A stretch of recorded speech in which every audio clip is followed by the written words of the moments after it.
في غرفة المستشفى حيث يسكن المرضى مختلف الحكايا والأساليب العلاجية، تبدأ رحلة الاهتمام والرحمة. إن التمريض ليس مجرد مهنة، بل هو فن مشكلة في العطاء والتضحية والشغف. يوماً بعد يوم، يجد الممرضون والممرضات أنفسهم على خط المواجهة بين الحياة والموت. بينهم وبين المرضى رابطة غير مرئية من الثقة والطمأنينة. يمكنك أن ترى الممرضات يدرن بين الأسرة، يقدمن الدواء ببساطة وابتسامة، يحثن الأمل في القلوب المتعبة، ويصفن التوجيهات ويقومون بالإجراءات الطبية بحرفية وتفاني.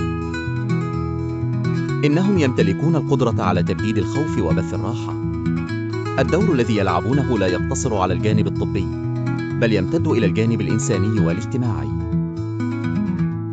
في ذلك العصر، حيث يمتلئ العالم بالتحديات الصحية المتجددة والضغوطات المتزايدة على المؤسسات العلاجية، يصبح التمريض أكثر أهمية من أي وقت مضى. إن المهارات التي يمتلكونها لا تقتصر فقط على المعرفة الطبية، بل تنطوي على التعاطف وفهم الإنسان وقدرته الكامنة لتحسين ظروف الصحة. التمريض هو ركيزة أساسية للتطور الطبي ورفاه المجتمع. يدعم الأطباء ويعمل جنباً إلى جنب مع فرق الصحة ليوفر البيئة الأمثل للشفاء. يصبح التواصل الفعال بين الممرضين والمرضى عنصراً حيوياً في تحقيق نتائج علاجية إيجابية. في النهاية، يكمن سر التمريض الناجح في الإخلاص للإنسانية.